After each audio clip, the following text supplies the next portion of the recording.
Hey, everybody, and welcome to the Power Women in Insurance podcast. Today, we're going to take a little bit of a different path. We always say that we want to talk to amazing women in all different aspects of the insurance space. Today, we're going to talk legal. We talk all the time in the insurance space about how we are here to be able to protect and to serve our clients.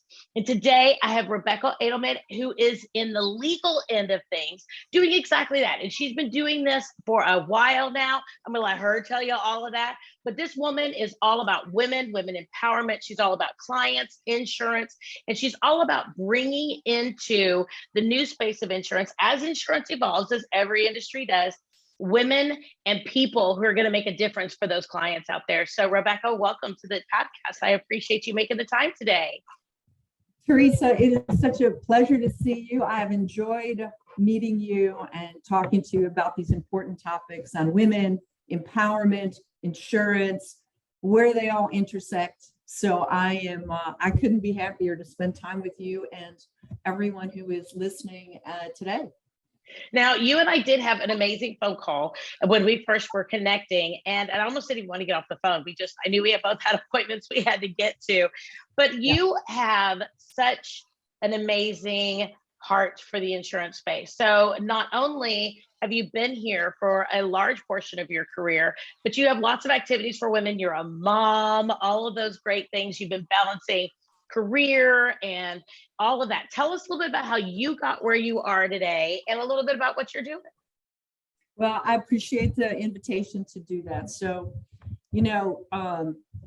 first thing I'll say is that, I was sharing with you, I'm in my fourth decade of being a lawyer and a risk manager in the insurance space. And I'll share a little more details about that here in a moment. So my journey to where I am now and the importance that the insurance world has in my life and the life of my family is that I sort of came up in Michigan, grew up in Michigan, and my father had a family-owned business.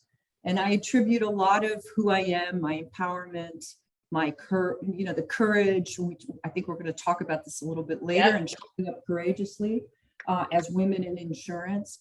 I really attribute a lot of this to my father, and he had a family-owned business, and he himself really envisioned, decades ago, the importance that women played in the workplace. And so when I was younger, he always would take me to work. He always was very intentional about hiring women in his business to bring their skill sets beyond what traditionally was, either a secretarial position or a teaching position. And so my father always was promoting, sponsoring, and helping mentor women, which was really out of the ordinary, back in the 60s. And so I sort of grew up in that mindset with a father who always told me that it really wasn't about, impossible. It was always about I'm possible. And, that's kind of how I came up. So, and I had a very empowered grandma. So I spent a lot of time with my grandmother, who was an incredibly unique individual and a great communitarian. So I grew up in an environment that really fostered this belief in myself. I didn't really recognize it till later on. And I grew up with all the same insecurities as we all have, fears, worries, and things like that. But somewhere a seed had been planted, right? Yeah. Of people who loved me and cared about me, that anything was possible. So then that journey, of course, led me through high school and led me to college. And I became for those listening, I became a third generation Michigan Wolverine. So go Big Blue. And from there, I obtained a degree and I worked all the way through school. And I tell my son, you can sort of take the woman out of the hustle, but you can't take the hustle out of the woman. And I've always been sort of a hustler. And so I had multiple jobs during school. I finished up my undergraduate a degree at Michigan, and then I went on and got a master's degree in business and economics. And then I decided I wanted to go to law school. And my father really encouraged me to go to law school because it wasn't so much to become a lawyer as it was to really understand my rights as a woman and to always have the ability to be independent. And I remember him telling me, you need to be able to read a contract and read a lease, and you need to read a rental agreement. You need to read your car note contract. You need to be able to understand how to navigate through the world on your own. So you need to go to law school so I could remain independent or have greater choices about my relationships, about my work, etc.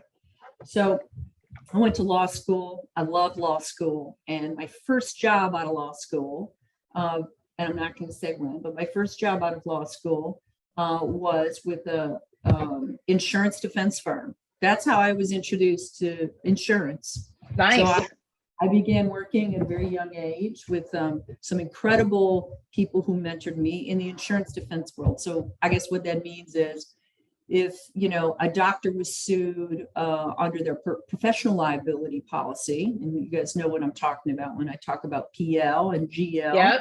Right? So in that world, I would show up to defend an entity or a person or a doctor or a business in all sorts of risk spaces. Okay. So that's how I got it. I mean, I fell into a fantastic job and then became, I guess on a high level, an insurance defense lawyer. And from there, started to pave my professional pathway and develop. I loved insurance defense. I love the insurance world. I love policies. I love contracts. I love deck pages. I love binders. I love all the language around insurance. I loved my clients, and I started to develop a niche in healthcare. Kind of fell into my lap, and I started to spend more time developing thought leadership and expertise in the area of like representing hospitals and representing doctors and nursing homes, et cetera, in my early career. And then from there, I sort of had this vision of, and I guess this is where, my other real job comes in, which is as a mother. That's my real job. Yeah. That's my real underpaid, overvalued job. So, but I wanted to become a parent, and the way I was sort of envisioning my professional development was I wanted to be able to really raise my child in the workplace. Keep in mind, this is 20 some years ago. So it was a really different environment for women. Yeah.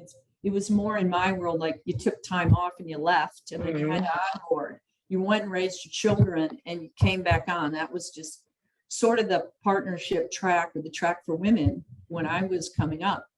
And I didn't want to do that. And I wanted to make sure that I could have my career and have my child and balance all that out. So I left my partnership and I started my own firm. So 21 years ago, I started my own firm, much like you've got your business, Teresa, and started my firm and had a little room in my firm for my son, his little nursery room. And that's what I did. I started with no clients. I built a clientele and slowly built my business over the past 20 years, always in insurance defense. And I've branched out a lot to do risk management in insurance. I represent all sorts of risks, but healthcare is sort of my specialty. But that's my journey. And, on the daily, I'm engaged with insurance adjusters, claims folks, brokers, agents. Like my world, like yours, is insurance and clients. That's what I do every day. And it just really keeps you on your toes too. I mean, it's constantly, the law, is constantly changing. People are constantly changing. People are always coming up with new ways to file claims. I mean, new situations that we are testing that language, like what you're talking about, that you can sit down and you can read a policy. And when you read it under maybe a different light, under a different circumstance with the next client, maybe it's not necessarily exactly interpreted the same. I mean, it would be to some degree, but not, of course, maybe in that situation. How have you just found that to be? I just think that would be so fascinating. I mean, as a career. And you bring up some great points. So, I've seen a lot during my 30 some plus years, and I've done a lot of declaratory judgment actions, which are actions where we're actually interpreting the policy. Is there coverage? Is there not coverage? I've done a lot of coverage work in the years I've been doing this. And coverage is a really fascinating part of what I do, right? Interpreting contracts, plain language of the contracts, endorsements, exclusions. Does it apply? Doesn't it apply? Is the risk covered? Is it not covered? And I mean, COVID and the pandemic. Right. Yep. Shined this spotlight on just talk about, act of God clauses, right? And I worked for tenants, I worked for employers. I mean, and asking us to interpret the application of a contract that was, no one could have ever anticipated the risk of the pandemic, ever. Yep. And particularly in healthcare. So it's been fascinating, watching insurance companies respond to the crisis. All of a sudden you can't insure COVID risk, or you've got sublimits, or your pathogen exclusion comes into play where nobody even knew they had like a pathogen. Pathogen. What's pathogen? What is that? What? And so all of a sudden these contracts became key to, on the insurance side, obviously, for managing risk and establishing what their exposure was. And then, on the client side about, wow, I've been paying this insurance forever. This is actually the kind of crisis where I need my insurance the most. And just sort of, it has been fascinating. Lots of anecdotal fun stuff, but it's been a fascinating time to be a lawyer, to be an insurance lawyer for sure. And find ways, and I know we talked about this during our preliminary call, but finding ways to be a servant leader in this space. The industry is very, it's very business oriented, and finding opportunities to serve at the same time that you're providing legal services or advisory, counsel, etc., but always in the spirit of like serving, and particularly during the pandemic, issues that have come into my office I never would have expected, right? Just someone not being able to, maintain their business. I represent the landlord, right? Right. Where does the sort of the compassionate servant leadership come in when we're trying to like force them to pay a lease, right? I mean, I'm using that as an example, but it's being able to show up and still protect interests, but still approach this environment we've been in for the last few years, like with some type of a compassion and some service oriented approach to what we're doing. I think it's ever important in an industry that sometimes doesn't embrace it or recognize it as much as we would like, let's say. Yeah. So have you seen it, because over the course of years, and I'm not just talking, I think, COVID obviously has tested the boundaries of policies 100%. But have you seen over the course of the years how insurance carriers have adapted to the needs of the clients, right? Like maybe they have an exclusion that's put in, maybe they add additional coverage over here, and you have to stay on your toes for all that. I mean, you really have to stay on your toes because, this even like the forms that we use, there's this version and that version and a version 20.3.62 point. I mean, you have to really watch what you're doing for each policy issuance and where the coverage really comes in at. I mean, how do you stay on top of all that? Because there's so many different insurance carriers and so many different parts of an insurance policy. How do you stay up on all of that verbiage? That for me is just fascinating, because that seems like a never ending project. It certainly is some type of a job security for sure, so that's a positive. People need that kind of counsel because it is very complex. I mean, what you're describing are the real complexities of this insurance ecosystem we're in, particularly when it comes to the policy. Your initial question that I'll answer relates to, have I seen over the years sort of insurance companies adapting to the needs of their insureds? What I've seen is, and when I use this terminology, you get it, everyone gets it, is it really depends on what's going on in the market. And so if you've got a hard market, if you've got a soft market, is there a lot of competition? Do the carriers have some elbow room or do they not? And I think what I've been experiencing over particularly the last decade is with the sort of the creation of a lot of different insurance products, a lot more conversations around captives, around risk retention groups, around sort of insureds companies taking control of their own risk. It's sort of changed the dynamic with the insurance companies. These insurance companies recognize that consumers are more sophisticated.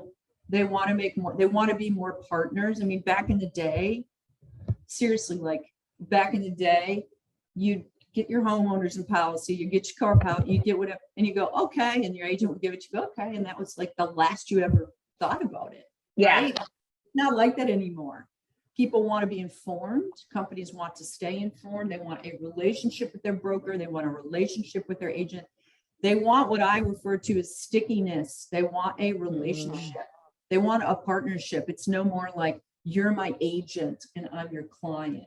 It's we've got to be partners. If you want this relationship to continue to thrive, and that I think translates, Teresa, into what's the policy coverage? Like, are you bending a little bit? Are you able to be flexible with me?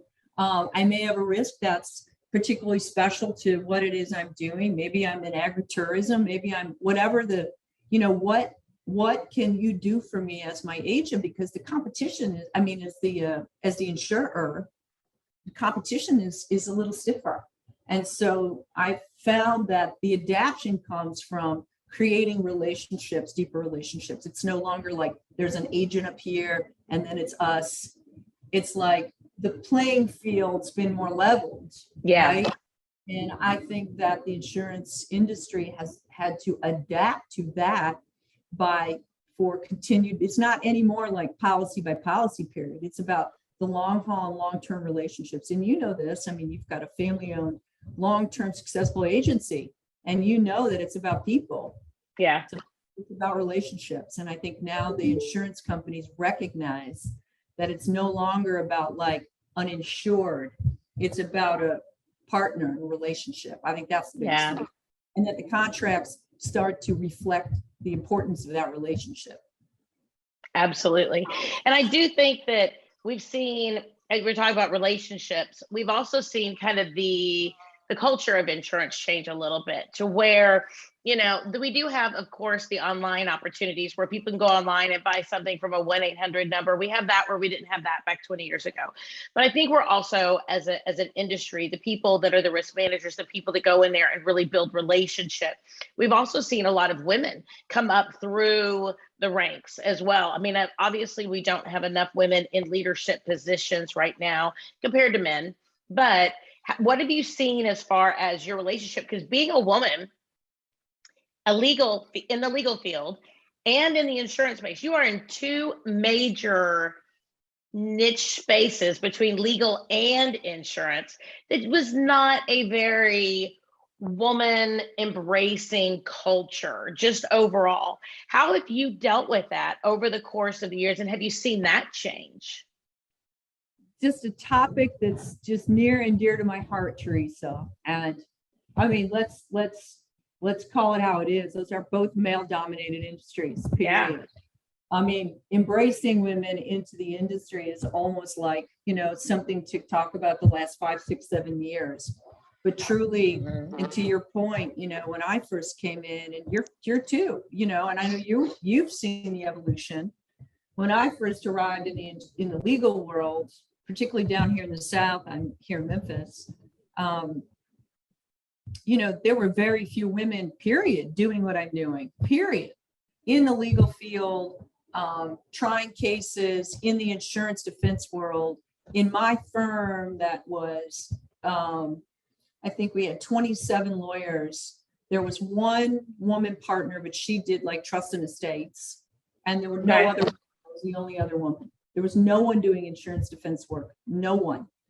And so on the flip side of that, my interfacing on the insurance side, my clients, right, were dominated by men. They were just male adjusters, male risk managers, all the C-suites were men.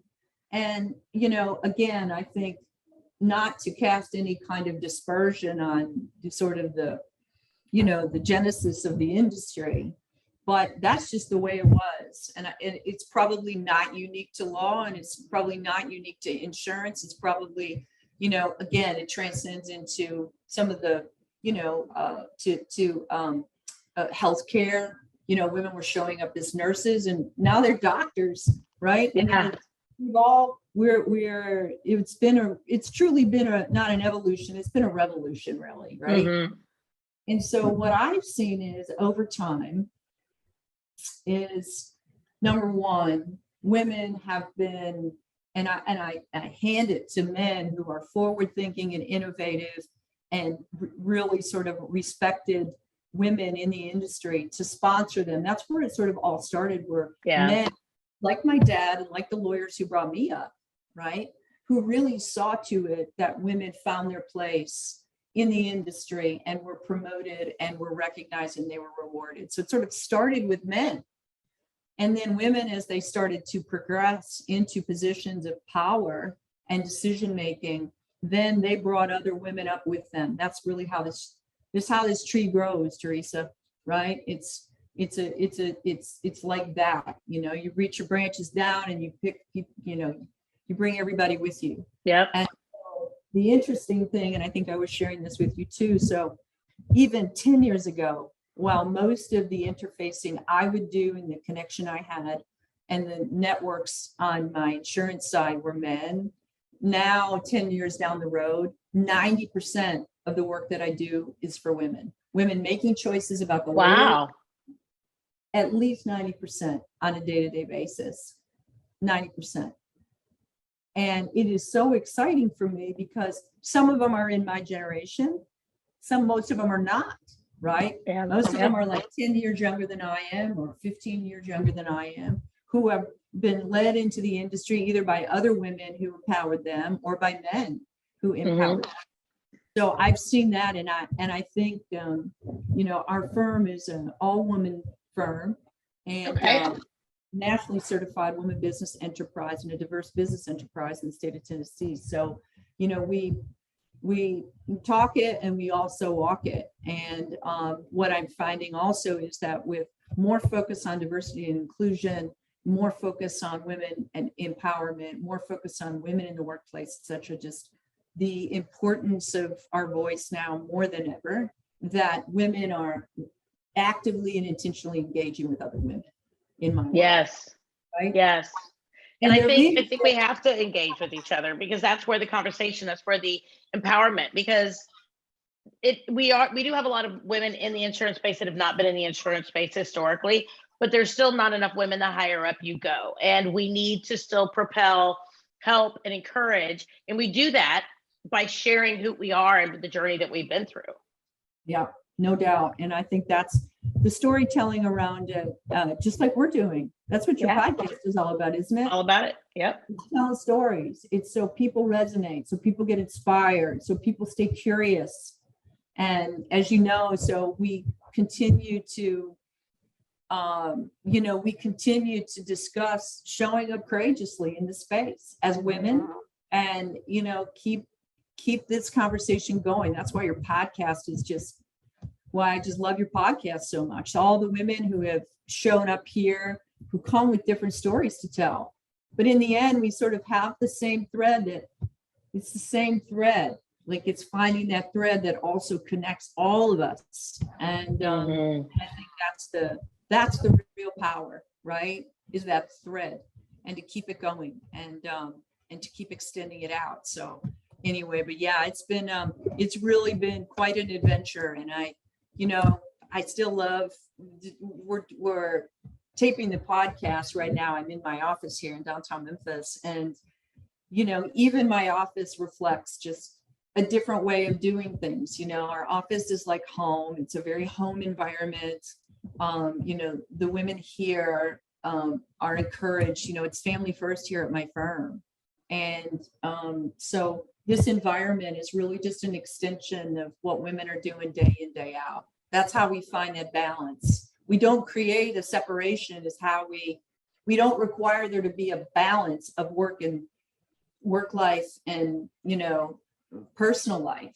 We just have this sort of continuum here at the firm. And so people often ask me, how do you do it? How do you balance you're a mom and you're this and you do this and you're an entrepreneur and you're, have a business and you whatever, and trying to find our own self-care, right? I think that I think that, and you'll see I've written several things about this and I speak on this frequently, is there's some fallacy about, to me, I think it's an illusion that there is a work-life balance. I think if you start from that premise that there is a work-life balance, then everything that extends out from there, you're thinking about, am I in balance? Am I not in balance? Where the scale's going? But if you abandon the idea that there has to be a work-life balance, and I call it work-life being, that's sort of the phrase I've coined is, I like that. Why have work life and, your work and your life and trying to balance work life? And why not just look at it as just be? Like if you're at your work, you show up and you be with your family, you be at your work. It's work-life being. It's just to show up and be all the time. Yes. Talk about step courageously into just being. You don't have to create the separation. That separation, somehow we got conditioned to believe there was this balancing act. Well, if we abandon the idea of a balancing act, then we don't have to worry about everything we're doing falling on a scale. It's a lot of pressure for a woman. It is. And I have a podcast called You Can't Have It All, Just Not All at the Same Time.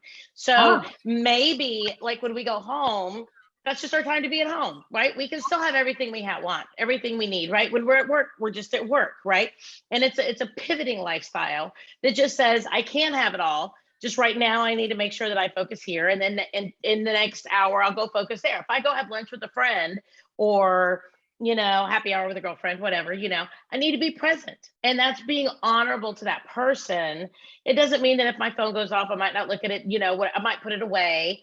Depends on the moment, depends on what all we're doing, right? But to me, we can have it all. We just have it at different times. But at every moment, all is still everything, because we are, as I say, we're whole, perfect, and complete, exactly as I am. And that means that my home life is fine. It's perfect. It's good. If I need to take time to be able to focus on work, that's fine. If I need time to take focus on family, that's fine. But what we do is it needs to be something that it all flows together, because we're one person and both parts of us make up that one person, right? Just like I'm a daughter, just like I'm a mother, just like I'm a friend. I can be all things. It doesn't mean that being an entrepreneur versus being an insurance agent versus a mom, doesn't mean those are exclusive silos of time. They should be integrated, because we have to bring with us into that conversation who we are as individuals, because that's what makes us stand out in each of those spaces. And you just described work-life being. That is it. You and I are going to hit the road. So you'll be my compadre on the road, and we'll go talk more about work-life being. I love it.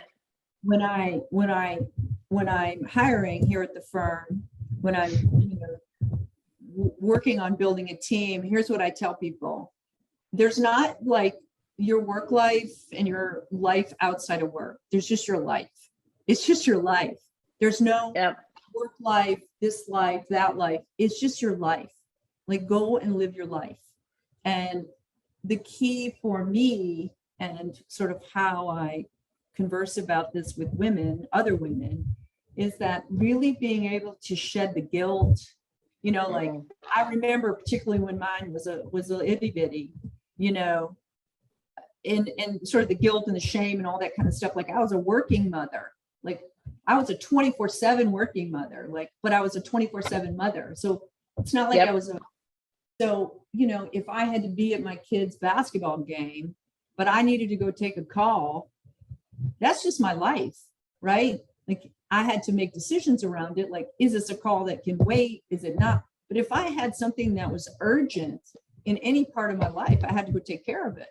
And just like I needed to take care of my kid. And I guess the point is like the internal feelings of like,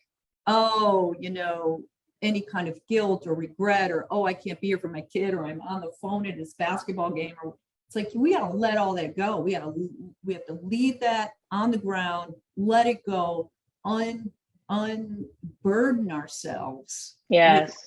So we can just be and live our lives. And this isn't necessarily, we're focused on your podcast and the things that you're working on and the women who are listening to us and others.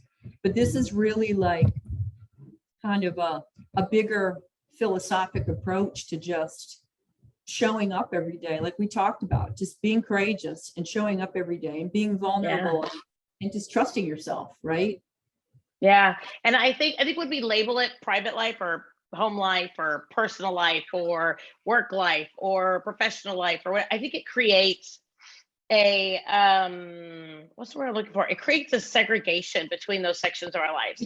And by Right. just calling it our life, by just calling it our life, it allows us to say, this is my life, right? Whereas if we say this is my personal life and my work life can't encroach on my it's almost like it creates division in us. So then whenever I become that person that gets that nervous tick, right? That I'm judging myself over. Yes. When that's, of course, because I set that up to be that way, right? Ooh, my hair through my hair that word. Because I set myself up to judge myself because I created a division in who I am. 100%. You got nailed it, man. Dismantling the conditioning is the ticket. Dismantling the idea that there's even a possibility to find a balance. Like, it's not really about balance. It's how you deal with being imbalanced. That's the magic, right? How do you deal with just life? How do you deal with being on one foot out of balance? That's the magic, not trying to always seek the balance, but trying to find the courage and the trust in yourself and the trust in things you believe in and people you believe in, to just know that you're going to be out of balance all the time. Like, you're going to be on one foot. How do you do it? I mean, that's, and I think it is beautiful. It is beautiful. I think when people try to seek so badly that balance, they create imbalance. It's vicious. Yes. It's vicious because the idea of the work-life balance, the idea of that we can somehow arrive at a balance, sets you up for failure. That's what you're totally. And then we judge ourselves like, oh, I didn't do the work-life one right. I didn't do the personal one right. It's like all of a sudden, because we as women sort of, unfortunately, we inherited that, and we're growing out of it. We're helping each other grow out of it, but we inherited that. And society was designed around that. Like, you got to get it right. So being a woman who had your kid with you all the time, and I did the same thing. I know we talked about that too. I had a back room with hamsters and snakes and all these other animals, Legos all over the place, right? And I mean, I think there were like Capri Suns and I don't even know if they're around anymore. Remember, what is it? The fruit roll-ups with like the fruit, and then they would like roll up, because we had those everywhere. Eats the fruit roll-ups. Yeah, it's a good way to get your kids some fruit. Anyway, it's one of those things where my kids were underneath my desk at all times. They had little mobile, DVD players, and we would order back then the Netflix where you put them in the mail and then they'd swap them out and all that. But my kids remember that as being a beautiful time in their lives where they were so active and busy and so forth. And there might have been a time when I had to step away from a soccer game for like 10 minutes and make a phone call, right? But I was still, for 80 minutes out of the 90-minute game, I was completely there, right? And I think that we don't need to judge ourselves for that. And you're into high-powered lifestyle situations where you do speaking, you are an attorney in the insurance space. And I know that one of the things we talked about the other day, and I'm kind of doing stream of consciousness here, that I loved, and we've mentioned it a couple of times on this podcast, is being courageous about being a woman, just period, and embracing who we are. What does, for you, we've already talked about kind of seeing your life as one and that being, right? But what does showing up courageously look like sometimes for you? As far as knowing where do you step up and how have you stepped out to be courageous? Maybe that's more my question.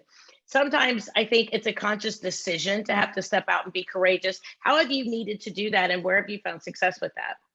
That's a jam-packed, awesome sort of stream of consciousness question. Very stream of consciousness. Awesome. I apologize to all the listeners out there. That was a long journey.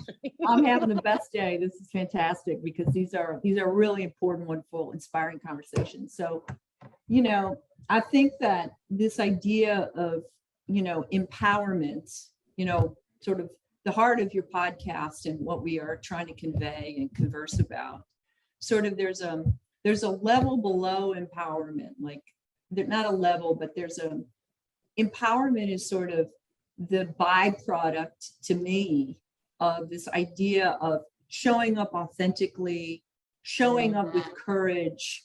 And at the heart of that is really, it's interesting because we're talking about insurance, but it's about risk to some degree, about vulnerability, right?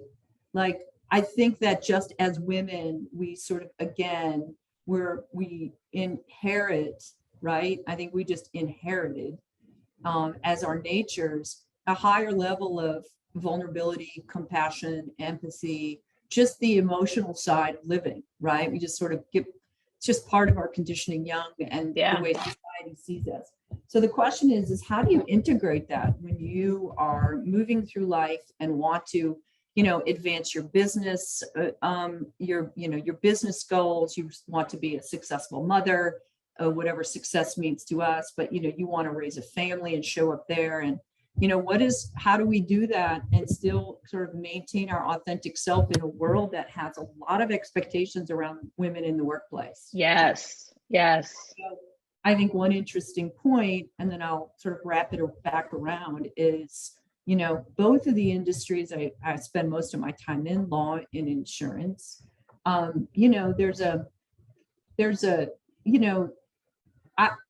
on, I had a lot of choices around how I wanted to show up. Do I want to sort of show up with out of complete and utter respect for anyone and how they want to show up? For me, I really always saw it as a choice. Again, I thank my father for this. I saw it as a choice of, do I want to try and adapt to a male sort of oriented world, male oriented thinking, male oriented compensation schedules, male oriented agendas? Or do I want to embrace the female nature of who I am, the business nature and the empowered woman I am, and really have the courage to be authentic in that space and show up as me, unwavering, unapologetic, right? Like, this is me and this is how I'm going to do this. I can still get all the work done. I can still change the diaper. I can still feed the kid and I can still run the business. I can have it all, as you say, at different times, but I don't have to sacrifice my authentic self and show up sort of like in a wolf in sheep's clothing. You know what I'm saying? Yeah. And that's how it happened for me. Like, and when you say a lot of it is it's very intentional, because sometimes, you get a lot of pushback. Not everyone embraces the idea, it can be viewed as, this conversation, you're bossy, you're loud, you're overbearing, you're that woman. You can use other terminology that I won't bring into your podcast. You know what I'm saying. Everyone else knows what I'm saying. And being able to walk into that and say, you might have that experience with women, but that's not me. Like, that has taken a lot of decades to really just, be 100% comfortable. I say 100%, be extremely comfortable with who I am and find a peace with that. And it's like my favorite quote, the gravity of the battle means nothing to those at peace. So working on my own peace, right? Peace with my family, peace with myself, peace with, my faith world, right? And then it doesn't matter what sort of battle I walk into and the gravity of the situation, because I'm at peace. And so if I encounter aggression or I encounter microaggression, which is a lot of that around there. If I encounter bias, if I encounter whatever it is, I know that I'm at peace with who I am and where I show up in this world, in the insurance world, in the legal world, in my mommy world, in my friendship world, my relationships. And I think that's where the courage comes in, the courage to sort of, this courage to lay down the conditioning and trust yourself, and really just trust yourself and trust that your authentic self is really what will get the job done, so to speak, all the time. Yeah. Yeah. And I think, I ended up kind of through an acquisition, a business that I built, that I purchased recently, about a year and a half ago. I ended up bringing on a client, and it was a really big client. And when we kind of went into it, I was doing the initial meet and greet with this client after a very traumatic situation this past fall. And the previous owner kind of came up to me and said, now you're a lot. So let me take the reins here. Now, it was another woman, but I ended up letting that tinge taint how I showed up that day. And I showed up very, very differently from how I would have normally. And I did not make the best impression on the client because in my mind, I was too much, right? And I didn't want to be too much. So about a month ago, actually, because that was back in October, a month ago, and we are currently recording as of February 15th. So it took me a little while to come to realization with this, but I ended up calling and just saying, "Hey, I'm here to service some questions you have. I want to answer them."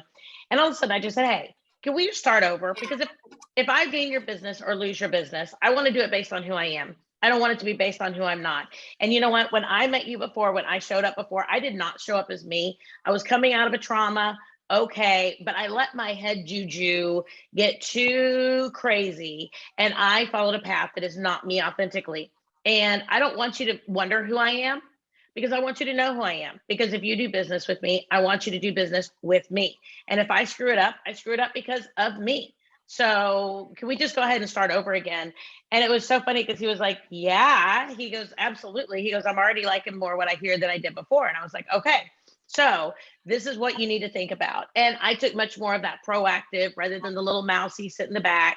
And I think we have that moment in our lives. And when we come to the point where we are conscious of it and not listening to that mousy voice in the back of our head, if we can say, "Hey, this is one of those moments in life where I need to step up." And that's where we really get into that living courageously, right?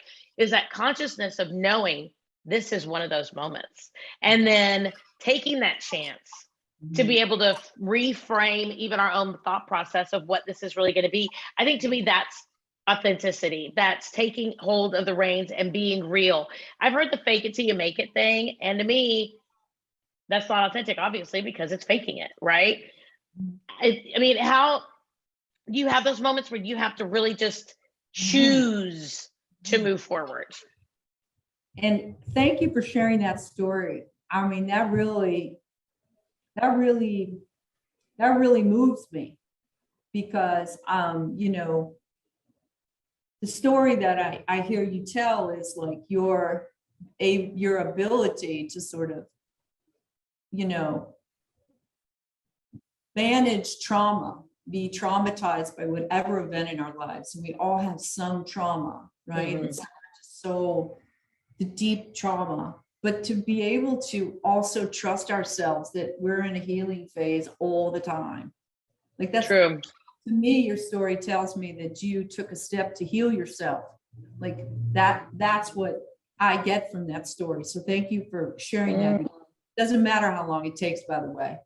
We can't, it doesn't matter if it's months or years or whatever. It's just, and there's so many layers of it too. It doesn't just end, right? I mean, there's always so much more. Yeah, always so much more. But the point is that you step courageously over a threshold. I mean, that's what it is, right? You see this threshold and we have like, oh, should I go through it? And what I remember is, and then I can share with you the short answer is yes.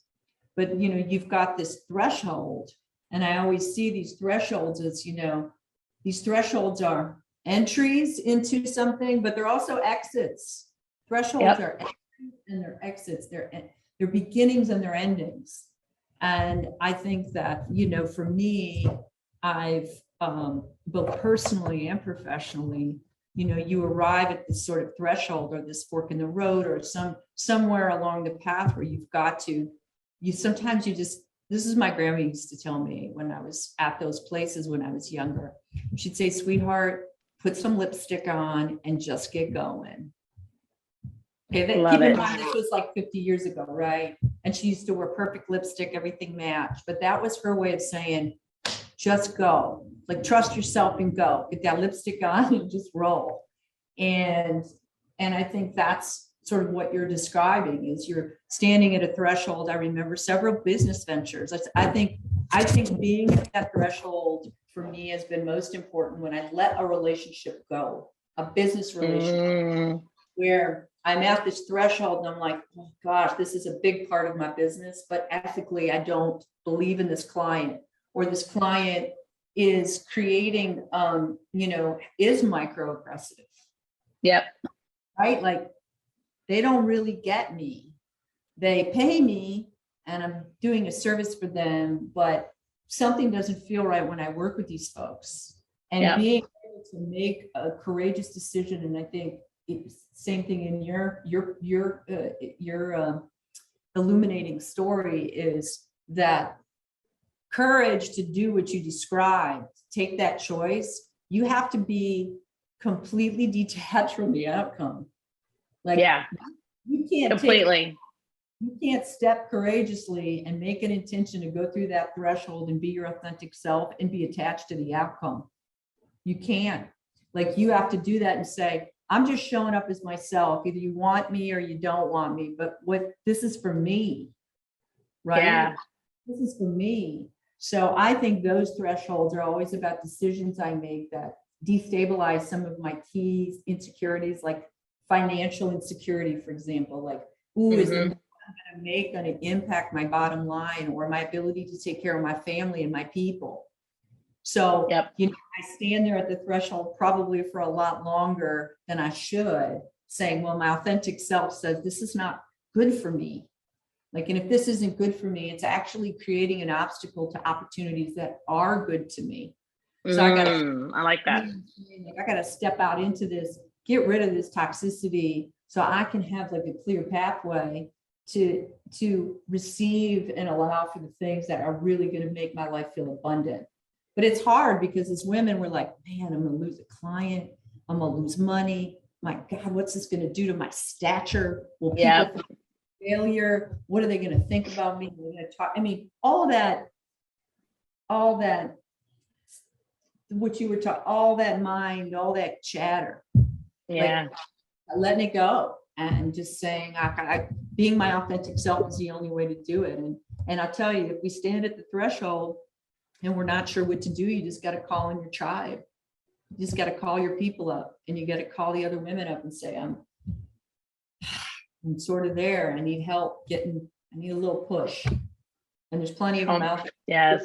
They're probably all listening to you right now, Teresa. Well, and it is that tribe. It's those people. It's the community that we create that pull us through those moments, whether or not they're physically with us, emotionally with us, on the phone, if we can throw up a Zoom call because maybe they're halfway across the country, even if it's just a text message, right? And if you just know you're not alone and somebody sees you and sees you in your authenticity, I think that helps us to feel like we can walk through those thresholds a lot more securely and make a better decision and not a knee-jerk reaction out of fear, one that's best for us. Mm-hmm. Yeah, you just touched on a really important part, I think, of courageous living, which is showing up present to our professional lives, and particularly in this world of insurance that is very complex and competitive. And where we want to be successful is, this idea of like, are we making decisions out of fear? And I think that's what's on the front side of the threshold, is being afraid. Yeah. And that when you show up authentically, like, it's like Marianne Williamson says, love and fear cannot coexist in the same place. It's impossible. So when you decide to make that move that you're talking about, you're acting out of love, your self-love, your love for the people around you, that's it. And then you can't be afraid. So I appreciate you bringing up that point, because it's true. Making decisions out of fear, those are the kinds of decisions that paralyze us. Yeah. I think too, and it's really important to realize also that people respond to things the way that they feel and the way that they have their own chatter, right? And that if somebody does decide not to work with me, if somebody else does decide that I'm not their person, then I need to be okay with that. And we just kind of mentioned the fact that we need to be okay with the outcome, but I also need to understand that the outcome is about them. It's not about me, because I already showed up authentically and I already gave what I have. And if we're not a match, we're not a match. And I used to always, back when I was single, I used to say, you're an amazing person. You're just not my amazing person. You're not supposed to be mine. You're supposed to be somebody else's. So good luck. And I totally support you going wherever it is you need to go. And I think we need to take that perspective sometimes for just opportunities to come in. It doesn't mean that if they're not handed to us, if we don't get those opportunities, it doesn't mean if that door closes that that's a personal judgment on us. It's really that just wasn't for us. Yes. And if somebody says something, maybe like we talk about those, microaggressive personalities or whatever, that's about them. If somebody needs to make a sexist comment about me, or somebody needs to say, hey, you're a lot. Okay, I am. And if you think I'm a lot, okay, maybe I'm a lot more than you're used to handling. Maybe that's really what somebody needs to say, is that I'm maybe more than they're used to handling, but somebody else might like somebody who is a lot in that space. And I might speak to somebody in that space. So I need to still show up authentically so that I can attract the people that I want, the contracts that I want, the business that I want, and the friendships and the community that I want. Because unless we do it, we're living a lie either way. 100%. Very inspiring. And I again, I will say this, easier said than done. Oh, right? 100%. It is the lifelong struggle. I don't know if anybody ever truly achieves it. But you know what? It's not about that. It's about the progress toward it. It isn't really about achieving it, right? It's, at the end of the day, you could say to yourself, what are some tools you and I could share out there with your listening group? Did I make a courageous choice today? Or did I move closer to my authenticity today? It doesn't have to be earth-shattering every day. Sometimes it's really actually a accumulation of little small things that make up our life. Like you and I were talking about before we got on the podcast. I was admiring your bookshelf that I can see, which just has all your life story on it. I mean, it's wonderful. There's an elephant in pictures and in pottery and your children at all different. I mean, that's really what it's about. It's this small, these memories, these events, these every day moving ahead one step closer. That's all it is. And some days it takes 3 steps backwards, but you're still one step closer. That's what we need to remember. 3 steps back doesn't mean, as long as you take the 1 step closer, that's it. And then your life starts to look like your bookshelf, accumulation of all these little events that move you toward your own authenticity, and and bringing everyone up with you. It's just a beautiful thing. And but it's easier said than done. I mean, we still live in a world, despite the progressive nature of our industry, despite the fact that we are seeing women really advance and show up in places where they haven't been before, making really critical strategic decisions for businesses in insurance. That still, we've got a long way to go, baby. Yeah. Right? Yeah. And I think I'm excited because I think women is becoming kind of a buzzword in the industry. But I really want to see what carriers and the people in the industry are really going to be doing in 5 years. I think it's easy to jump on a bandwagon and start a conversation. It's not easy to step through and actually empower and bring up the people that really need to be in those spaces. And I mean, I'm not saying that women need to overpower the world or anything like that, just to where we're, we have equal opportunities to be able to step up and be those and be able to live that life. Because I think men deserve that ability as well. It needs to be, people say in business all the time, get the right butts in the right seat, right? It needs to be the right butts in the right seat to be able to propel the industry and the safety of protecting our clients and protecting our industry as it grows and morphs. It needs to be the right people in the right seats. And I'm so glad that, Rebecca, you are part of that movement to be able to do that, and that you're out there protecting the people in the industry, the clients, as well as the integrity of the policies and how it was originally written. So I love what you're doing, and I think it is phenomenal. Well, I'm just so grateful. I feel the same way about you. I know our relationship will go a long way, you and me together. I already see that. And we have a lot of work to do. And just really, I think, how do you measure, how do you sort of measure at the end of your day, what kind of day it was? And I think that for me, it's really about, I can look back and I can say, I was happiest when, like, I did things that make me happy during the day. Like it makes me happy when I'm on a podcast with Teresa. It makes me happy when I go walk my dog. It makes me happy when when I'm able to give an answer to a client, like just a simple answer to those questions during the day. Like, what will make me happy? And sometimes it's just no more than that. Like, at the end of your day, did I do 5 things that really made me happy? I mean, what more is there, right? And I love it. yeah. And I think that's where our authentic self shows up, because when we say, wow, that didn't make me happy, that's when you're at a threshold. I did these multiple things today, but that didn't make me happy. Well, wonder what that's all about. Again, just being curious about it. So anyway, with just a great day. I really appreciate being with you. Well, thank you. Thank you. Now, Rebecca, if people want to reach out to you, because I know that you are doing all sorts of things in the industry. You are working directly with the nationally certified Women in Business Enterprise organization as well. You're working in the healthcare industry. You're working in the insurance legal industry and lots of different facilities. Excuse me. If people want to reach out to you, how can they reach out to you and connect? Wonderful. I invite anyone and everyone to reach out, because we do, like I was talking to you about too, one of the key parts of my firm is that we have a social responsibility platform.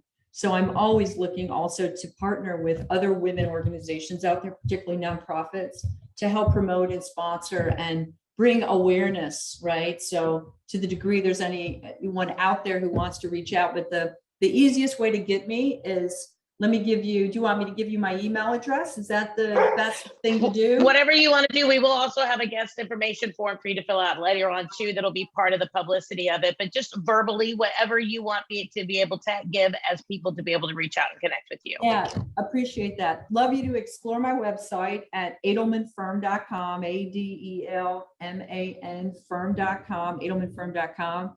And pretty easy, Rebecca at adelmanfirm.com. So reach out. All the information's on our site. We always welcome just high-level conversations like these today, just moving forward. One, I was happy today spending time with you, and I feel like I definitely made moves toward my authentic self and progress, and really appreciate that. I love it. I love it. Well, thank you so much for your time today.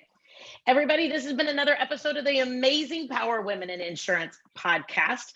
Today we talk about the legal aspect of and the women empowerment and how to be able to show up courageously. Do make sure that you check us out every single Wednesday. We have a new episode where we drop another amazing woman conversation. And if you know of women out there, make sure to send them my direction. Give us a review as well. So important, so that way we can go ahead and make sure we reach more women in the insurance space. Everybody, until next week, my name's Teresa Kitchens, and I'll talk to you soon. Have a great week, everybody.